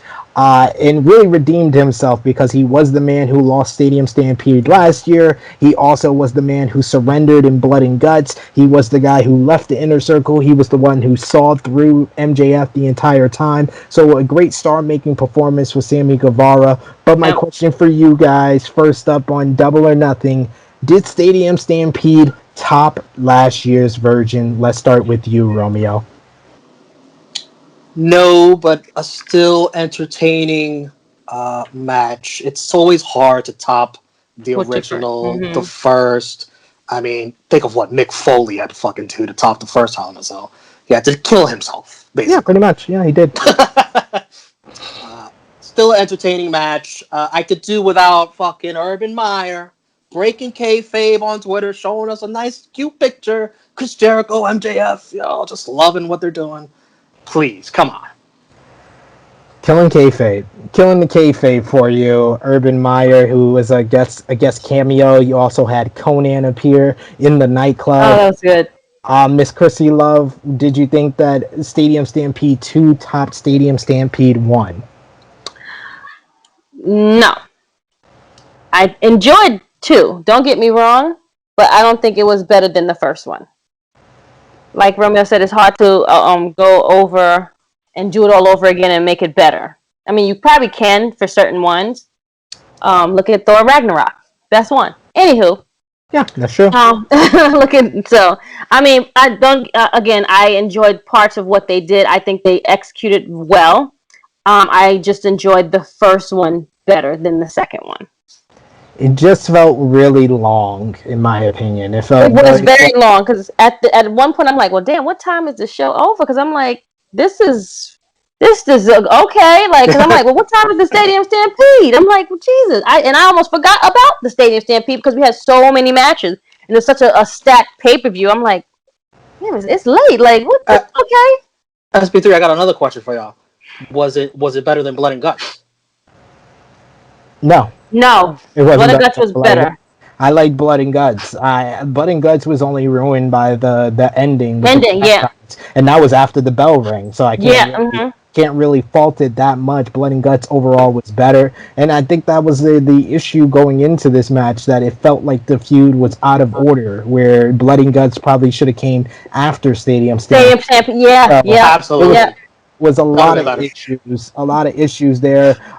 Kenny Omega defeated Pac and Orange Cassidy in a tremendous 3-way match to retain the AEW World Championship. I know Top Guy JJ did an excellent job along with Jimmy Macaram and Chris G with the Double or Nothing 2021 Roundtable review. You guys broke down the card expertly, but where do you think this 3-way match with Omega, Pac, and Orange Cassidy rank among the best you have ever seen? Ever. That's hard. It's definitely not even top 5 for me. It will probably look into my top 10 when it comes to that. I don't see more than that. I mean, it was a great match, but it wasn't special. Right. Like, it wasn't defiant. It wasn't something that I'm going to say remember 5-10 years down the road and be like, that shit right there. Not with that ending. That ending was too sudden. It was just too much of a subtle ending for me to rank it that high. But it was a fantastic match. It was a great match, but not somewhere where I'm going to be, oh, this is, my God, mind-blowing. This is one of the greatest matches I've ever seen. I wasn't even in my match of the night, honestly. Hey, I loved the finish. I loved how it happened. That was a great way to tease Orange Cassidy winning. I love Omega with the multiple titles. And I think they did a great job with a match that the outcome was never in doubt on the way to the match. They made you bite on a lot of the near falls. Yeah. They kept everyone looked great in that matchup. Romeo, I will ask you, what was better? Omega, Pac, and Orange, or Roman, Edge, and Bryan? Ooh. I'm going to go with Roman, Edge, and Bryan. Just comparing the two stories, I like that. The story leading up to that match over the story leading up to the AEW match. To be fair, though, this segment's called What We Missed. And I missed a little bit of this AEW match with my stream crapping out. But from what I saw, still a fine match, still very entertaining, and lived up to its hype. I think Pac looked amazing, reminding us that he's one of the best wrestlers in the world. Orange Cassidy in front of fans is much better than Orange Cassidy in an empty arena or just in front of wrestlers. And Omega is approaching one of the GOAT heel type of acts right now, between his work with Don Callis, him hitting the referee when Pac had Orange in the brutalizer, or using the multiple championship belts. He was just great in this match, in my opinion, so I loved it. So I only asked that because a lot of people consider this one of the best 3-ways they ever seen, so I had to ask you guys as well. But what a lot of other people think was the best match of the night. The Young Bucks defeated Jon Moxley and Eddie Kingston, Wild Thing, in a fantastic tag team match to retain the AEW World Tag Team Championships. Do you guys think AEW made the right decision having the Bucks retain in this one? Krssi Love, let's ask you first. Yes, I called them winning. Because I think that they're going to fight again. It's going to be a different type of match, though. I think it's going to probably be either like in a cage or in like, well, because you can't call it a Hell in a Cell, so you got to say a cage match or like false counts anywhere, maybe. Something brutal where some more blood and guts will probably be out there. So, no point intended. But definitely think that this feud is not over yet. Mox and them are not they're not done with them. That is fair. That is fair. What did you think about this match overall? Top Guy JJ, I know you gave your thoughts on the round table. Where did this land as far as your match of the night? Oh, this was definitely this was my match of the night right here. This was my favorite match of the night. This match was awesome from start to finish. This match to me didn't have one bad spot. This match was so entertaining on all ends. The Young Bucks are just being masters of being assholes. Like they are the mocking on purpose to piss people off of the Shield throughout the match was fucking golden. The colors they wore mocking certain teams in certain states was golden because they were facing somebody from New York, so they wore them sorry ass Knicks colors. Nick colors, Like they got it up here, man. The trigger like, Romeo. They got it up here, man. Like they got it up there, and that was a special match. Oh, he left. Oh, wow. I thought it was the Wi-Fi. I was like, oh no. We gonna keep it rolling because them sorry ass Knicks got knocked out of the playoffs last night in a blowout loss. So the fact that the Young Bucks called their shot a week early, he's salty. So you see, the Young Bucks is working Romeo. They work him to a point where he is emotionally pissed off. Y'all was talking about how upset I was when Matt did that emotional tirade, that emotional shit. This is what happened. I love his picture of Charlotte. Love it. He couldn't just turn off his video. He had to leave the show altogether. Goddamn, Romeo. Goddamn. All right, we'll move on. We'll move on. Are you okay, friend? We'll move on from this. Britt Baker. JJ was having way too much fun with those descriptions. Sorry ass, punk ass. To be fair to you guys, I love that triple threat match so much. That was amazing. But that WrestleMania match was one of the greatest matches in WWE. Yeah, no, the wrestling that was definitely kind of unfair to that triple threat match that just happened. Correct. I think they're a lot closer. I have them both rated 4 3/4 stars. I have them both rated at the same rate, but I mean, I don't blame you for the Young Bucks, Moxley and Kingston. I had that 4.5 stars. So two really great matches in my opinion. Either or, I don't mind if anyone said was the match of the night. Another match that stood out from the pack was Britt Baker, or as I like to say, Dr. Goat Baker, D.M.D. finally winning the AEW Women's World Championship, defeating Hikaru Shida. Overall, what was your thoughts on Shida's reign and the reception that she got at Double or Nothing, Romeo? Well, think of where Shida started, and from that to where she lost to Britt Baker, I thought she was built to be a top woman star in AEW's women's division, which they desperately needed. And that's a good job by them. She did great, and I'm glad that she got the thank you Shida chant. Well deserved. It wasn't just all, Britt Baker and her moment. They also gave a little love to Hikaru, who definitely deserved it. Yeah, don't tell that to Jimmy McElram and Marcus Cash. They kept acting like it wasn't a huge chant. It wasn't a loud chant. Thank you. I was like, you guys are just way too into your Goat Baker fandom that you're gonna deny that. But hey, to each his own. Sting and Darby Allin beat Scorpio Sky and Ethan Page in what turned out to be a fun encounter. I would say out of all the matches on the card, this one probably exceeded my expectations the most. Krssi Love, were you impressed with Sting's performance here? Yeah, Sting did good. He did better than Back up, Krssi. You're like, Oh, I'm so sorry. You can you see me now. Okay, yeah, there you perfect. go. I apologize. I was trying to plug my laptop in because it was dying. Anywho, Try to I give you the think 3D opinion.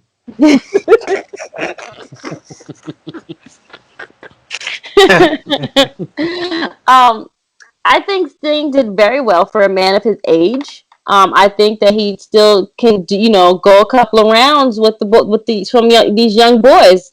The young boys did a lot more than Sting. Of course. However, they can't. He didn't have to be carried the whole way. How about that? I think and like you said, it exceeded my expectations. Because there were so many other matches on the card that I was like, okay, cool, like, but that wasn't the ones I was like, okay, I want to see this match, and I think he did very well. Good job to them. Absolutely. We also had Jungle Boy winning the Casino Battle Royale, last eliminating Christian Cage to get a shot at the AEW World Championship in 2 weeks. Hangman Page beat Brian Cage in a hot opener. Miro defeated Lance Archer to retain the AEW TNT Poor Lance Championship. Archer. In another match that exceeded any and all expectations, Serena D beat Riho to retain the NWA Women's World Championship on the buy-in. Yeah. In my opinion, one of the best buy-in matches in AEW history. You also had the big signing, Mark Henry signing with AEW as an analyst for the Rampage show, as well as a coach backstage. And then you had Cody Rhodes, the American Dream, defeating Anthony Ogogo. So my question for you guys, with the fan, and I want to just add, we had 5 people on last week's Tru Heel Heat. 4 of y'all voted for Anthony Ogogo, and one guy got it right. One guy thinking, using his mind instead of his heart. Gotta use your mind, not your heart. Chose Cody Rhodes. With fan backlash online or even on this show for Cody Rhodes' character, do you guys think Cody needs time off, or is it an internet issue? As Brandy Rose tweeted out following the matchup with Cody, she said, "You had a nice run, internet, but now live fans are back." Sean Ross Sapp said that people were reacting to Cody during his entrance. He did say that he got less cheers than a lot of other people, and there was less heat on his match than other matches. But what do you guys think? Do you think Cody needs some time off or paternity leave, or is it an internet issue, like Brandy said? Top guy, JJ? So the wife of our American dream, our American hero, our savior, our leader, our champion, our ender of biracial racism, our ender of domestic violence abuse, our maker of tax breaks for all Americans, Cody Rhodes with those fucking Stars and Stripes boots on. So it's all internet. It's not forced down our fucking throats. It's the internet. This is not the most WWE shit that is on AEW right now, where you are stuffing our fucking bellies with forcing us to like the man that has been the man. First of all, he spent the first couple of years in here flipping everybody off, and now he's our American hero, including our co-host. He flipped our co-host off to his eyeballs. Kind of deserved it. Between the pupils. How? I gave him kind of deserved it. They went between the pupils, but this guy is our hero. I salute him. He created biracial babies. I put my heart over my chest, and I say, "We the people." When I see Cody Rhodes, no, this is not the internet, boo boo. You're just forcing us. Why the fuck a Go-Go couldn't win this match? Yep. This would have not cost Cody shit. This would not have cost him a motherfucking thing. He would have lost no substance to his character. He would have lost no credibility. He would have lost nothing if he lost this match. Nothing. No. I'm sorry. I do have to say this, and I hate being in Cody's defense here, but the issues with the match was not the outcome, in my opinion, because Anthony Ogogo looked good, but he's obviously not ready. Anytime he was selling, it was awful. It was god awful. He is not ready to be Worst a match, star. man. To be a star of Cody's level. If you have no plans for him, if he's not about to get a shot at like a babyface champion, or he has a next program to go into, it made no sense for Anthony Ogogo to win here. The match shouldn't have went 11 minutes. I think that's the bigger issue because Anthony Ogogo is not ready. Should have went 6 or 7 minutes. And Cody probably should have won with his finisher at the Yeah, very least. explain the finisher. Yeah. Yeah, he should have won with his finisher at the very least, but I don't think the outcome of Cody winning is the bigger issue. I think the bigger issue is Cody had a horrible character going into this. It had a bad build up and it went too long. I think those are bigger issues than the outcome in my opinion. The over the top shit is way over the top. It is. I do have to be there. I agree, SP3. But for Brandy, Brandy, I stand with you. The internet is very, very petty. It's no secret Cody Rhodes has never been as adored and loved as the Young Bucks and Kenny Omega. He's the ugly, red-headed stepchild in that group.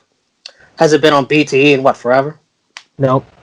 He's been on Tammy's vlog more than BTE. The problem I have with this is that I don't give a shit about the Nightmare Family, and I don't give a shit about the fucking factory opposite. That neither faction does nothing for me, and the feud did nothing for me. Cody is fine on his own, where he's much, much better.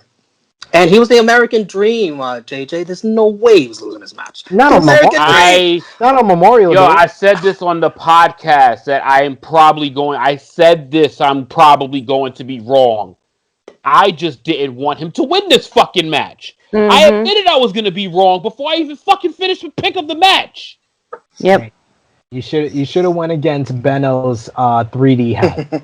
But next we have to move on, guys. If you want a full recap of AEW Double or Nothing 2021, like I said before, our boy Top Guy JJ along with Jimmy Macaram of AE Recap, Krssi running the point god himself. They ran down the card and they did a fantastic job talking about the whole entire pay-per-view. So check out our roundtable review. Almost 200 views on that, so it's doing very well. I think it already exceeded our roundtable review for Double or Nothing 2020, Romeo. So they did great with that job. So let's talk about WWE NXT very quickly. Adam Cole returned this week, attacking Kyle O'Reilly, Pete Dunne, and Johnny Gargano to cause the number one contenders triple threat to go to a no contest. And then he cut a scathing promo on NXT champion Karrion Kross, which led to a fatal 5-way being made for the title at TakeOver in Your House. MSK defeated Legado del Fantasma in a very fun main event to retain the NXT Tag Team Championships. Christian Casanova, now known as Carmelo Hayes, made his NXT debut in a losing effort to Kushida in his Cruiserweight title open challenge. Jake Atlas beat LA Knight after a distraction from Cameron Grimes. Jake Atlas celebrating Pride Month off on a bang to set up a singles matchup between Cameron Grimes and LA Knight for the $1 million legacy at In Your House. Ember Moon also challenged Raquel Gonzalez to an NXT Women's title match at In Your House as well. Since we have one of the co-hosts of NX3 with us, let's ask Romeo, what stood out the most for you on this episode of NXT this week? Oh, Adam Cole, baby, with one of the best lines I've heard. I mean, he told Karrion Kross, they got you this fancy entrance, this fancy theme music. They got you the beautiful girl to make you look special. You know what they do to make me look special? They ring the bell. Damn bell. Oh, man, yo, straight fire. Awesome promo by Adam Cole for sure. I see that Krssi Love and Top Guy JJ, you guys agree? Oh, fuck Absolutely. Yeah. Oh, that shit. I marked out to that shit. That was the best part of the whole show. Bell. Like that. What? Like, yo, that's game right there, yo. Mike, that was a mic drop moment. That's it. All Karrion can do after that was just say, all you have is this. Well, shit. That shit was a motherfucking pipe bomb, bitch. Yep. Banger. He called him a gas station weasel. That was a nice comeback. Do you guys agree with me that Karrion Kross looks a little dumb for forcing this match defending the championship So I love against that. 5 other people. No, he looks like a badass. This was the I best loved it. presentation of I Karrion loved Kross that. since he's been champion. Been there, yeah. No, that's a fact. Yes, Love that's that for shit. sure. I love the different approach to that. Give me them all. Yeah, Love because I'm that going to go shit. through all of them. So yeah, I mean it's going to be a bunch of people wrestling, but I see the approach. Like I don't need just one. I can take them all down and still be champ. Like, That's we Alright. shall that's excuse the You better end win. game of it. all. You Like, better what win, You shall bet. Paul. Yes, when you I better beat all win. 4 of you? Right. Yeah, I like it's cool the entrance and the stuff with Scarlett is all right, but I rather Karrion Kross be this badass MMA fighter type of dude like he was here than the golf and the Yeah. TikTok and all that stuff. I rather this presentation in my Yeah. opinion. But we got to move on to your favorite time of the show, where we cover what happened on Monday Night Raw this week. Drew McIntyre defeated Kofi Kingston to become the #1 contender for WWE Champion Bobby Lashley at Hell in a Cell. You had Randy Orton beat Xavier Woods using Riddle's Bro Derek finisher. And this also marked the debut of Jimmy Smith as Raw commentator. WrestleVotes reports that the Raw production team were very high on his performance, saying he was tremendous and a natural fit. We've already lost top guy JJ as like last week. Romeo, since you do review Rated Raw Superstars, what was your thoughts on Jimmy Smith first night on the job? I was pretty high on him, the way he started. I think he has great potential. I think he's better than Verk, obviously. That's not saying much. But at the main event, he did rely on the phrase, oh my God, a bit way too much. If he could just come up with other phrases. These are moves that he probably doesn't know what they are. So he doesn't know what to call them. So it's, oh my God! Oh my God! Did Oh my over God! he did overuse oh my god a bit much. Krssi, I will ask you about the most controversial moment of this week's Monday Night Raw. And yes, I am talking about Reginald defeating Shayna Baszler in a one-on-one match. What was your initial reaction to that? So we get rid of Buddy Murphy, but we still have Reginald. I'm not saying but whatever. Just why? What is the purpose of? I don't understand what they are doing with this whole premise. The girls, they lose their belts, so now we got to go against each other. Now we got to fight each other, which is perfectly fine. Let's let Shayna be the badass that she was. Let her dominate.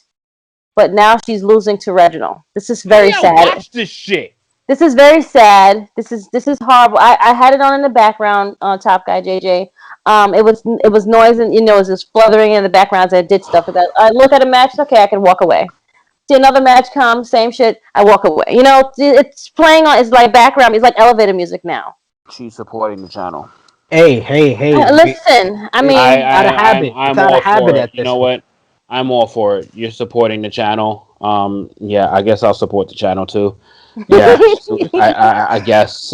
You can be on camera. It's okay. You don't have Wow. to be interested in what we're talking about. Wow. It's just sad that this is I didn't now. even watch this show, and just what y'all described is like, thank God I didn't. I mean, this is very Tyler true. versus Kofi was really good. It was Yes, a that was good. Cause that was the And Riddle, opening. Was that it? Riddle and Orton is the best thing on Monday Night Raw, in my opinion. RK Bro. They just have a great chemistry together. And that was it. Yeah, That's it, and that's out of all it 3 is. hours. For a 3-hour show, yes. Out of For a 3-hour yeah, I'm show. not missing shit. Yeah, pretty much. All But right. it's really sad though. Yes, we gotta. Can I just quickly mention Cedric and Shelton having the same exact That's finish as last week? They didn't even But they were copy and paste. it was like 4 minutes shorter. They copy paste every week. Again, it's like why are we doing this to these guys? These guys were partners, and now we're putting them against each. Like, what is the point? Like, why are we doing this now? Raw is recaps and rematches, as they say. We got to go through our news rundown here. WWE news. According to a report by PW Insider, WWE officials informed the talent roster at last Monday's Raw that they will be expected to go to the WWE Performance Center in the coming weeks to take part in workouts to prep for the upcoming return for live touring, as WWE looks to return to the road later this summer. This message to the talent on the Performance Center workouts is said to be an edict that came directly directly from Chairman and CEO Vince McMahon. As we stated last week, WWE will be kicking off the first of a 25-city tour on July 16th with SmackDown in Houston, Texas at the Toyota Center. PW Insider also noted that these WWE PC workouts could start as early as next week. Wrestlers will reportedly be taking part in drills and possibly even matches to sharpen up their in-ring work for the upcoming tour to the upcoming return to touring with live fans in attendance. The workouts are said to be taking place on days when the talent are not booked for TV tapings. Additionally, the report notes that everyone on WWE's talent roster, from the top names to the bottom, are going to be asked to take part in these planned workout sessions. One person who spoke to PW Insider joked about not being thrilled about having to do workouts on their off day, but said that this will help bring the company closer to getting back to a more normal pre-pandemic state with touring and work. They are all for it. Regarding the issue of a number of talent told PW Insider that they were actually looking forward to these workouts and trying to get their in-ring timing and work back to normal after working for once a week for over a year. The report noted that there might not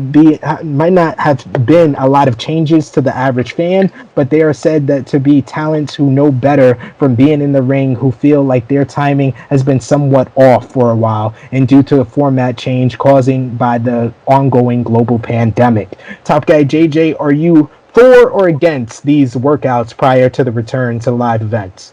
Oh, absolutely all for it. I mean, that's just that we've called out numerous times on pay-per-views that there like matches could have been at least a half a star to a star better based on just missed botches and shit like that. And that's just because of the situation, the lack of rehearsals, the lack of getting that in-ring chemistry. This makes perfect sense. I'm all for improvement.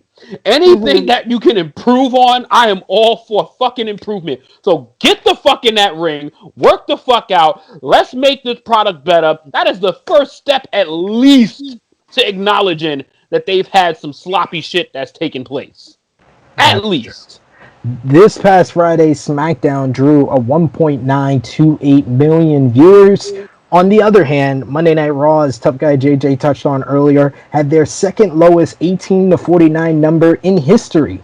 According to PW George, last Monday's episode of Monday Night Raw brought in a 0.44 rating in the 18 to 49 demographic and a 1.418 million viewers, with the third hour drawing 1.168 million viewers, the lowest third hour rating of all time. According to Meltzer on Wrestling Observer Radio, WWE opted to choose to hold this year's SummerSlam event on a Saturday this year, as we talked about last week, because the stadium in Las Vegas that was in consideration for the event, Alliance Stadium, wanted to hold the event on a Saturday. However, it appears WWE already went ahead and confirmed Saturday date before settling on the venue, so it could possibly not be in Las Vegas. So very interesting decision by WWE there. We got to talk about release talent earlier in the show. Let's talk about earlier release talent, the Iconics. In a recent interview with Busted Open Radio, the Iconics discussed being truly surprised by their WWE releases. Billy Kay said, and I quote, "I wish I knew, to be honest. It was a total shock. I had no idea. When I got the phone call, I thought it was in regards to something else. I was like, oh, they need me to do something? I'm needed for something else? And when I heard those words, we're going to release you, my heart dropped. I was so shocked and I was just heartbroken. I don't have any answers and I don't think I'm ever going to get answers. So I'm at the moment, I'm just trying to have peace with it." Peyton Royce on WWE Creative not getting the Iconics. She said, "To be honest with you, I feel like Creative never really understood us. When we first came in, Vince really loved our first promo and he was like, give them a mic every week, which thank the Lord, because not many people get that opportunity, and it's such a good way for the audience to really get to know you and understand who you are. So I know Vince enjoyed it, but I just don't think Creative understood it."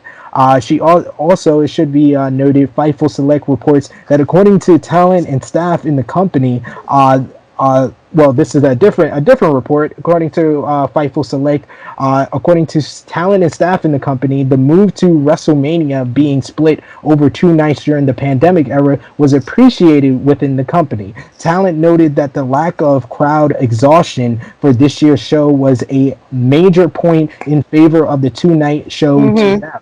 The site notes that Talent is speculating that the company may be considering another two-night format for next year's WrestleMania, and that's the reason why the date has not been announced just yet. And our final WWE note: Bad Bunny, our Bad Bunny. celebrity chief himself, appeared on The Shop uninterrupted this week on HBO Max, and he chatted about his recent run in WWE. And when he asked if WWE was real or fake, Bad Bunny responded, and I quote, "It's real. It's 100% real. It's insane. The work. When I was learning the first day, they was like, teach me how to fall, like the bumps. So I said, how can these people do this? I don't know, 20, 30 years, like Undertaker, Triple H, like so many years receiving that pain. It's crazy. It's crazy, but I love it." This segment also featured LeBron James and Jay-Z praising the WWE. Jay-Z saying that WrestleMania is bigger than the Super Bowl. So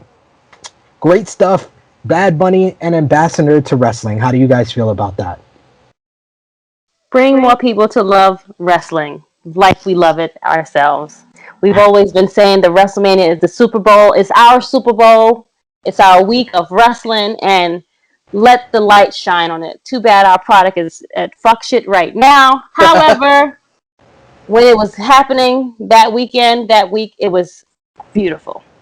Absolutely. And WWE, of course, so proud. They were sure to flaunt that. Oh my on their God! promo. What?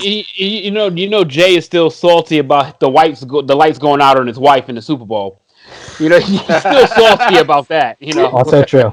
Also true. AEW news, according to Dave Meltzer, AEW Friday Night Dynamite drew a significantly lower rating than usual, being at 10 p.m. on a Friday night. They drew 0.20 rating in the 18 to 49 demographic and a 526,000 viewers. It should be noted with the Raw rating as well as this one that they are going against the NBA playoffs. Yes. It was Memorial Day weekend, so I'm sure the Raw rating will be back up. Friday Night Dynamite, I'm not too sure because that time is not the best for AEW and their viewers, so we will see after the playoffs if they can improve going back to Wednesdays. It's the timing, basically. It's late. 10 p.m. on a 10 Friday. p.m. Friday. It's late.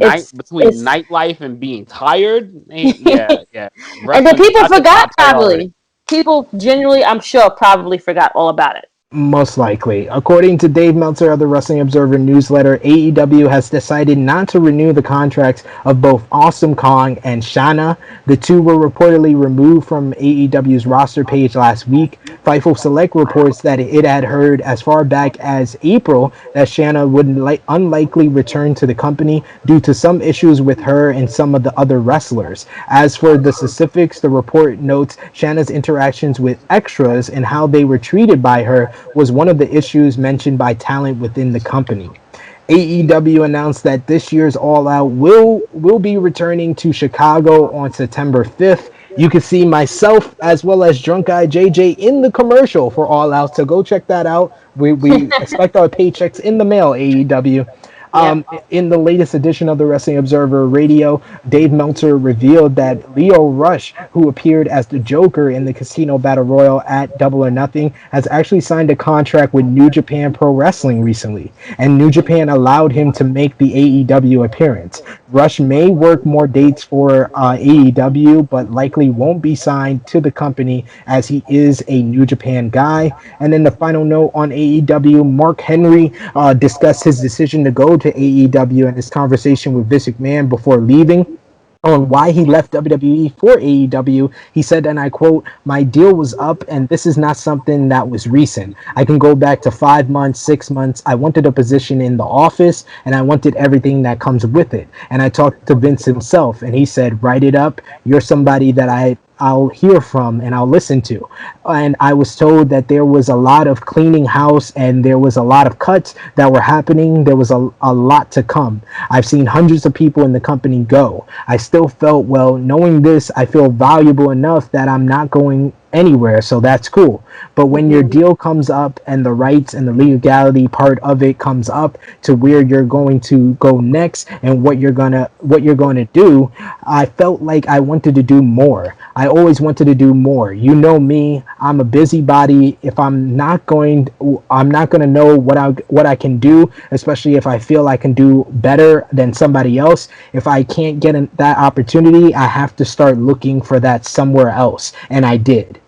About his convo with Vince said, and I quote, he was like, man, you know everything you need to know. You go, and if you feel like you need to go, I don't necessarily want it, but if you feel like you need to go, then go. I know you're going to be successful. So Vince and Henry parted on nice terms as he said here. So it's nice to hear that. It's nice to hear Vince kind of just letting somebody go that he's not going to use for once. Yeah, he did the same with Paul White. Exactly. If he's not going to use you, he's going to set you free, it seems. New Japan Pro Wrestling news: the Dangerous Tekkers of Zack Sabre Jr. and Taichi defeated the Gorillas of Destiny to win the IWGP Heavyweight Tag Team Championships on the Road to Dominion event on June 1st. Tony Khan stated at the AEW Double or Nothing post-media scrum that New Japan actually apparently loved his promo on Nick Khan and the WWE New Japan Pro Wrestling working relationship talks. So very interesting note from Tony Khan there. Impact Wrestling news: backstage interviewer Gia Miller re-signed with Impact Wrestling over the weekend. New Japan Pro Wrestling Satoshi Kojima debuted on Impact Wrestling last week and challenged Valiant by Design's Joe Doring to a singles match at Against All Odds. And our final news notes: after defeating Alex Gracia, Willow joins Allison Kay, Masardi, Roxy, Miranda Alizé, and Trish Adora in the tournament to determine the first Woman of Honor champion, the new Woman of Honor champion, and the tournament will kick off this summer. ROH also revealed on this week's ROH Week by Week that Jay Lethal will square off with Brody Lee at Best in the World in July. So that will be a first time ever matchup. And that brings us to our preview and predictions this week. Before we get into our preview and predictions for the two big cards from NWA and New Japan Pro Wrestling, our good brother Romeo has to sign off. Romeo, please tell the fine people where they can find you on social media and the Tru Heel Heat YouTube channel. The Pride of NY, Twitter and Instagram, right here on the Tru Heel Heat YouTube channel. NX3, Rated Raw Superstars, our reviews, Dark Side of the Ring, and AEW Biography. Absolutely. Thank you, Romeo, for joining us. Did I say AEW Biography? I meant A&E Biography. Thank you, AEW Romeo. Biography is a completely different story, different show. That's coming up soon. You just wait. You just wait. Thank you, Romeo, for joining us. Thank you guys for having me. And we will see you next time, sir. You guys are the best. Bye. Go Knicks. Yeah, they went home. Of course. That was a good one. But yes, we got two huge cards over the weekend. Sunday, NWA When Our Shadows Fall. It's their next big event on Fight TV. It's available for $19.99. We're going to review the top matches, the top three matches on the card. First up, though, they have a fatal four-way tag team matchup. It's going to be the Team of the End versus the Mega Wolf and Bestia 666 versus Macheri, Rocket, and Slice Boogie, aka Chris G, versus Sam Rudo, that is formerly known as Sam Adonis from Warrior Wrestling, and Sal Renaro. You're also going to see the former tag team partner of the late great Shad Gastar, JTG, making his NWA debut. He's going to go one-on-one with another famous tag team wrestler from WWE, Fred Rosser, formerly known as Darren Young. This one, there must be a winner. Non-title matchup is going to be Tyrus with Austin Idol versus the Pope, who is the NWA television champion. You're going to see tag team action from the ladies. This is going to be a huge one.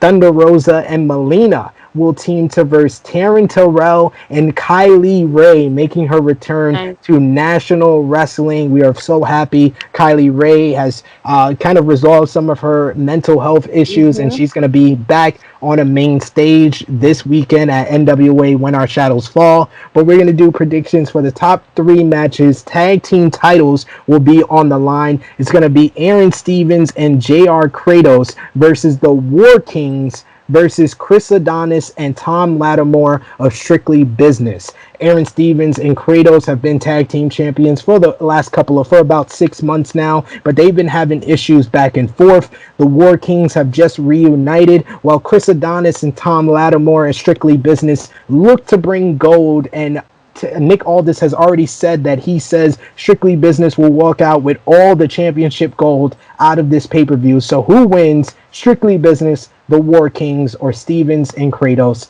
Let's start with you, Top Guy JJ. I like that Strictly Business is trying to make their business boom. Let's go for a little shift here. I'm going with Strictly Business. Miss Krssi Love, who you got? It's Strictly Business. Steven, say the name? That's Chris Adonis and Tom Lattimore. Chris Adonis, formerly known as Chris Masters, the Masterpiece. Got you. Okay. I'm gonna go the Masterpiece, Chris. I'm gonna go opposite of Top Guy JJ. I'm going to agree with you guys. I think Strictly Business gets the win here. This one should be very good, as one of the most underappreciated, one of the best female wrestlers in the world will make her official debut really in NWA, even though she's been the champion for months. The NWA Women's World Champion Serena Deeb will defend against the #1 contender from Strictly Business, Camille. So who wins this one? Serena versus Camille. I'm going to start off and say we are finally going to see the end of the Woman of 1,000 Holds. Serena Deeb's reign, I think, ends at When Our Shadows Fall. The shadow will fall, and Camille will become the new NWA Women's World Champion. Krssi Love, who you got? I think you did that. You got she loses. I mean, she wins at AEW's event to lose at her own event. Okay, I'm gonna go with that. The reign is over, because how long has she been champ now? She's been champ since October. Oh wow. Okay, yeah. It's time for a new reign. She's had a good run. Let's let someone new get in there. Top Guy Maybe champs for the whole night for that whole group. Yeah, I think we're going clean sweep here, because I think Serena Deeb is about to finally take a shift and move on somewhere. Serena Deeb is built. Serena Deeb is becoming closer to a household name for women's wrestling than people realize, and she spent the last few months doing a great job. So SP calls her the Bret Hart of women's division. Correct me if I'm wrong. Time to get that vending machine title off of her. Bret Hart meets Dean Malenko, and it's like they had a baby, and it was a female. Serena Deeb. Yeah, I think her reign is going to end, but it might be Camille's best match ever. And for the World's Heavyweight Championship, Nick Aldis will defend against Trevor Murdoch. Trevor Murdoch earned this opportunity winning a 20-man over-the-top rope battle royal. He cut an amazing promo talking about how he's been fighting his entire life to become the heavyweight champion. So does Trevor Murdoch get the big win here, or does Nick Aldis over almost 900-day reign continue? Nick Aldis or Trevor Murdoch? Who you got, Krssi Love? Kevin for the win. Kevin? Who's Kevin? Who the hell is Kevin? That's what you said, Kevin. Didn't you not just say that? Trevor Murdoch and Nick Aldis. Oh, my bad. Sorry.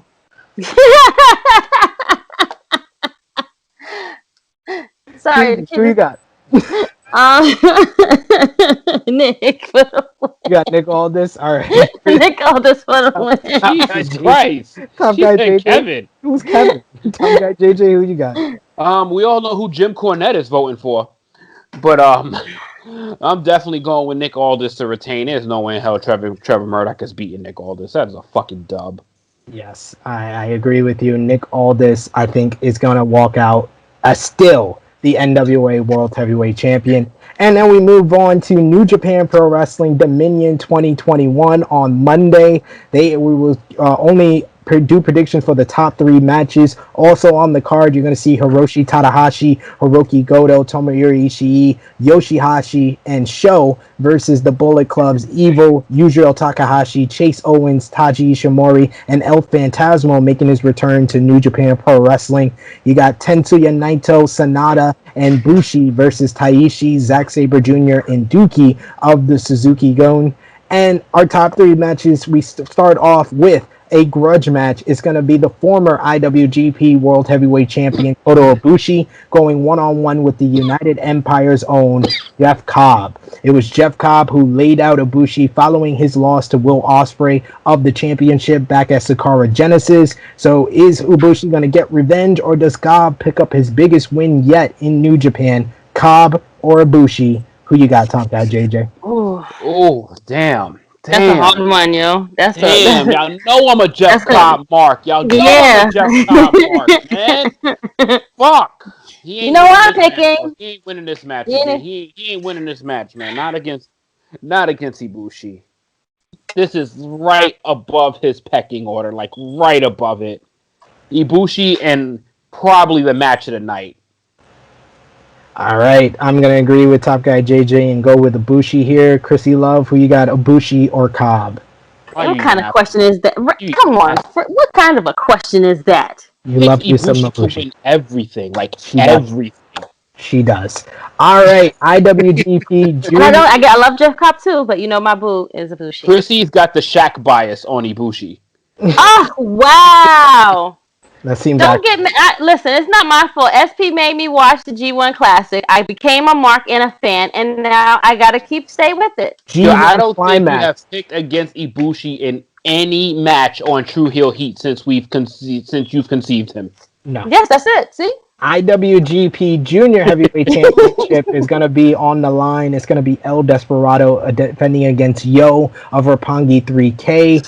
I'm going to go with the upset. I'm going to go with Yo to become the new IWGP Junior Heavyweight Champion. Krssi Love, you agree? Yo for the win, friend. I can't wait. Who you got, Top Guy JJ? Oh, it sounds like a feel-good show here. So, so Yo is okay. So I'm with y'all. I want to go on this happy ride with y'all.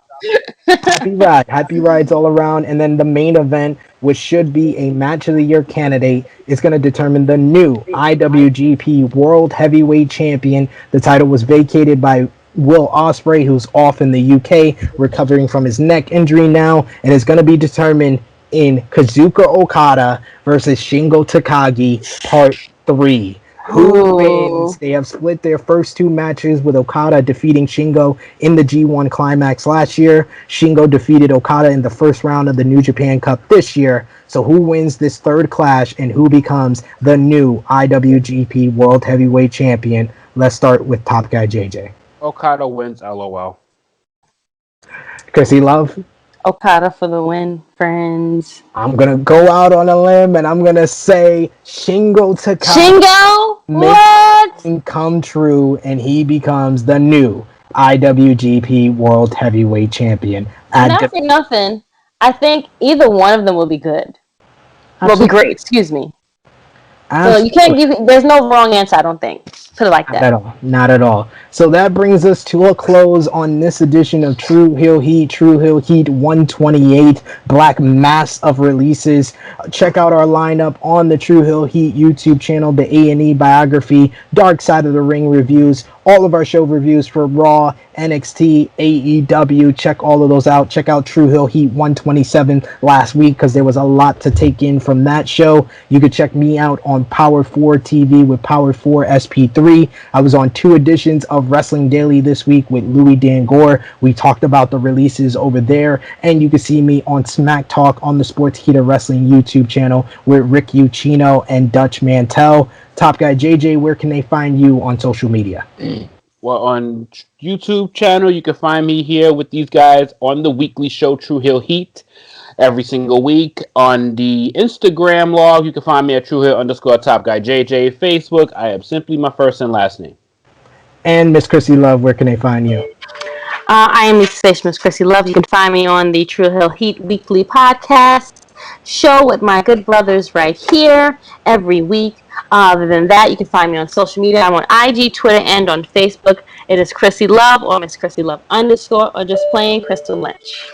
And you can find me at Tru Heel SP3. Follow all of our friends on Facebook, Twitter, and Instagram as well as follow the gang Tru Heel Heat on Facebook, Twitter, and Instagram. If you like this video, give us a thumbs up. Share this video with all your wrestling fans, friends, and family. If you are new to the Tru Heel Heat YouTube channel, smash that subscribe button. So until Tru Heel Heat 129 next week, we will be live before NXT TakeOver in your house. For Top Guy JJ, for the beautiful, the lovely Miss Krssi Love, it is me, your Tru Heel Phenom SP3. This has been Tru Heel Heat 128. We are signing off until next time.